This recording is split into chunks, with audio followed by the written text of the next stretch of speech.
السلام علیکم، ویلکم مائی YouTube channel. تو دوستو آج ہم بات کرتے ہیں سلطنت عثمانیہ کے آخری مغل بادشاہ بادشاہ ظفر کے بارے میں۔ بادشاہ ظفر مرزا ابو ظفر سراج الدین محمد کے نام سے 24 اکتوبر 1775 کو پیدا ہوئے۔ وہ آخری مغل بادشاہ تھے۔ وہ 28 ستمبر 1837 کو اپنی والد کی موت کے بعد ان کے جانشین ہوئے۔ وہ ایک برائے نام شہنشاہ تھے کیونکہ مغل سلطنت صرف نام کے ساتھ ہی موجود تھی اور اس کا اختیارات بہت محدود تھا۔ دیوار والی شہر پرانی دلی شاہجہاں آباد 1857 کے ہندوستانی بغاوت میں ملوث ہونے کے بعد انگریزوں نے انہیں برطانیہ کے زیر کنٹرول برما موجود میانمار میں رنگون ضلع وطن کر دیا۔ ان کے والد اکبر دوم کو انگریزوں نے قید کر دیا تھا اور ان کے جانشین کی حیثیت سے اپنے والد کا ترجیحی انتخاب نہیں تھا۔ اکبر شاہ کی ملکہ ممتاز بیگم نے ان پر دباؤ ڈالا کہ وہ اپنے بیٹے مرزا جہانگیر کو اپنا جانشین قرار دے۔ تاہم ایسٹ انڈیا کمپنی نے جہانگیر کو ضلع وطنی کے بعد ان کا لال رہائشی قلعے میں حملہ کیا اور بادشاہ ظفر کے لیے تخت اقتدار سنبھالنے کی رائے ہموار کی۔ بادشاہ ظفر نے مغل سلطنت پر جو حکمرانی کی وہ 19ویں صدی کے شروع میں کم ہو کر صرف دہلی شہر اور اس کے آس پاس کے شہر تک محدود ہو گئی تھی۔ 18ویں صدی کے دوران مراٹھا سلطنت نے دکن میں مغلیہ سلطنت کا خاتمہ کیا تھا اور مغل کی حکومت کے ماتحت ہندوستان کے علاقوں کو یا تو مراٹھوں نے فتح کر لیا تھا یا آزادی کا اعلان کیا تھا اور وہ چھوٹی چھوٹی ریاستیں بن گئی۔ مراٹھوں نے شاہ عالم دوم کو 1772 میں مراٹھا جنرل میاجی شنڈے کی حفاظت میں تخت پر بٹھایا اور دہلی میں مغل امور پر غلبہ حاصل کیا۔ 19ویں صدی کے وسط میں ہندوستان میں ایسٹ انڈیا کمپنی سیاسی اور فوجی طاقت بن گئی۔ ہندوستان کمپنی کے زیر کنٹرول خطے سے باہر سینکڑوں بادشاہوں اور ریاستوں میں بکھرا ہوا تھا۔ شہنشاہ کمپنی کا احترام کرتا تھا جس نے اسے پنشن فراہم کی۔ شہنشاہ نے کمپنی کو دہلی سے ٹیکس جمع کرنے اور اس میں فوجی دستہ برقرار رکھنے کی اجازت دی۔ ظفر کو کبھی بھی ریاستی معاملات سے کوئی دلچسپی نہیں تھی اور نہ ہی ان کا کوئی شائع عزم تھا۔ 1857 کے ہندوستانی بغاوت کے بعد انگریزوں نے انہیں رنگون ضلع وطن کر دیا۔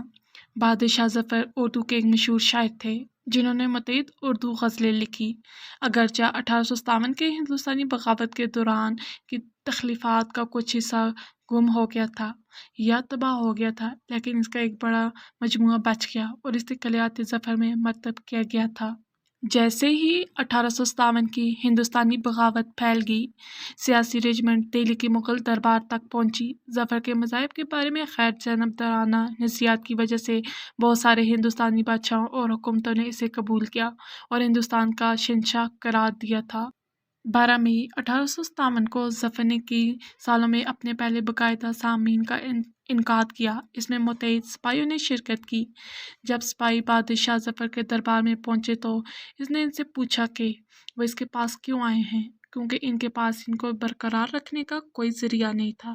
بادشاہ ظفر کا طرز عمل غیر متزلزل تھا، تاہم جب انہیں یہ بتایا گیا کہ وہ ان کے بغیر ایسٹ انڈیا کمپنی کے خلاف جیتنے میں کامیاب نہیں ہوں گے تو انہیں سپاہیوں کے مطالبات ماننے پڑے۔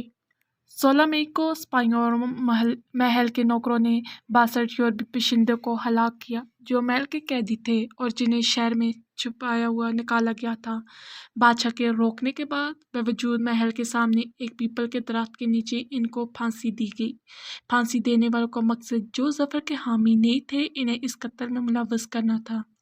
ایک بار جب وہ ان کے ساتھ شامل ہو گیا تو بادشاہ دوم نے بغاوت کرنے والوں کی تمام کارروائیوں کی لسٹ حاصل کر لی۔ اگرچہ لوٹ مار اور بدنظمی سے خوفزدہ ظفر نے اس عوامی بغاوت کی حمایت کی۔ بعد میں یہ خیال کیا گیا تھا کہ بادشاہ قتل عام کے لیے براہ راست ذمہ دار نہیں تھے لیکن یہ کہ وہ اس کو روکنے میں کامیاب ہو سکتے تھے۔ شہنشاہ نے اپنے بڑے بیٹے مرزا مغل کو اپنی افواج کا کمانڈر ان چیف نامزد کیا، تاہم مرزا مغل کو فوجی تجربہ بہت کم تھا اور سپاہیوں نے انکار کر دیا تھا۔ سپاہیوں کے پاس کوئی کمانڈر نہیں تھا کیونکہ ہر رجمنٹ نے اپنے افسران کے علاوہ کسی اور کے احکامات قبول کرنے سے انکار کر دیا تھا۔ مرزا ملک کی انتظامیہ نے شہر کے علاوہ اور بھی فوجی توسیع نہیں کی تھی۔ شہر کے باہر کے گجروں نے بھیڑ بکریوں اور مویشیوں پر خود سے محصول وصول کرنا شروع کر دیا اور شہر کو کھانا کھلانا مشکل ہو گیا۔ دہلی کے محاصرے کے دوران جب انگریزوں کو فتح یقینی ہو گئی تو ظفر نے ہمایوں کے مقبرے پر پناہ لی۔ اس علاقے میں جو اس وقت دہلی کے نواح میں تھا، میجر ولیم ایڈیسن کی سربراہی میں کمپنی فورسز نے اس مقبرے کا گھیراؤ کیا اور 20 ستمبر 1857 کو ظفر کو پکڑ لیا گیا۔ اگلے دن ایڈیسن نے اس کے بیٹے مرزا مغل، مرزا خضر سلطان اور نواسہ مرزا ابو بخت کو خونی دروازے کے قریب گولی مار دی۔ دہلی گیٹ اور دہلی پر قبضہ کرنے کا اعلان کر دیا۔ بادشاہ کو خود ان کی اہلیہ کی حویلی نے ان کے ساتھ بے عزتی والا سلوک کیا گیا۔ جب انہوں نے اپنے بیٹوں پوتوں کو پھانسی کی خبر دی گئی تو سابقہ شہنشاہ کو اس قدر حیرت اور افسردہ پایا گیا کہ وہ رد عمل کا اظہار کرنے سے بھی قاصر تھے۔ ان پر جلا وطنی کے بعد مقدمہ چلایا گیا۔ یہ مقدمہ سپاہی کی بغاوت کا نتیجہ تھا اور یہ 41 دن تک جاری رہا۔ ظفر پر 4 دفعات پر مقدمہ چلایا گیا: فوجوں کی بغاوتوں کی مدد کرنا اور ان میں اضافہ کرنا، برطانوی حکومت کے خلاف جنگ لڑنے میں متحد افراد کی حوصلہ افزائی اور مدد کرنا، ہندوستان کی خود مختاری کو ماننا، عیسائیوں کے قتل کا سبب بننا۔ دہلی کے بادشاہ کے اپریل 1858 کے مقدمے کی کارروائی۔ مقدمے کے 20ویں دن بادشاہ نے الزامات کے خلاف اپنا دفاع کیا۔ بادشاہ نے اپنے دفاع میں اپنی پوری بے بسی کا بیان کیا۔ سپاہی بظاہر حالی لفافوں پر اس کی مور لگا دیتے تھے جس کی مدنظر سے وہ بالکل بے خبر تھا۔ حاکم احسان اللہ خان، جو ظفر کے سب سے قابل اعتماد متحد تھے اور ان کے وزیر اعظم اور ذاتی معالج دونوں نے ان کا ساتھ دیا،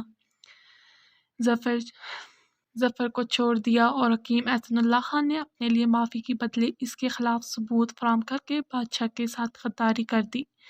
ظفر کو سزائے موت نہیں دی گئی تھی، لیکن ان کو برما کے شہر رنگون جلا وطن کر دیا گیا۔ ان کی اہلیہ زینت محل اور کنبے کے باقی بچے بھی ان کے ہمراہ تھے۔ 7 اکتوبر 1858 کی صبح 4 بجے ظفر نے اپنی 2 بیٹیوں کے ساتھ لیفٹیننٹ امان کی کمانڈ میں بیل گاڑیوں میں رنگون کی طرف جلا وطنی کا سفر شروع کیا۔ 1862 میں 87 سال کی عمر میں انہیں کچھ بیماری ہو گئی تھی۔ اکتوبر میں ان کے حالات خراب ہوئے۔ انہیں چمچ سے بس شوربہ پلایا جاتا تھا، لیکن 3 نومبر تک بیماری زیادہ ہو گئی۔ 6 نومبر کو برطانوی کمشنر HN ڈاس نے کہا کہ ان کے گلے میں بیماری نے حملہ کیا ہے۔ بادشاہ ظفر 7 نومبر 1862 بروز جمعہ صبح 5 بجے وفات پا گئے۔ ان کو شام 4 بجے شیڈوگن پگوڈا کے قریب ینگون کے ساتھ چوراہے کے قریب دفن کیا گیا۔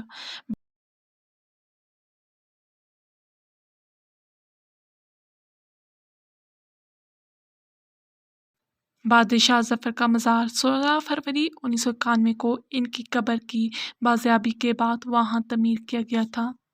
امید ہے آپ سب کو آج کی ویڈیو پسند آئی ہوگی۔ اگر یہ ویڈیو آپ کو پسند آئی ہے تو پلیز چینل کو سبسکرائب کریں، لائک کریں، شیئر کریں اینڈ کمنٹس کریں۔ شکریہ۔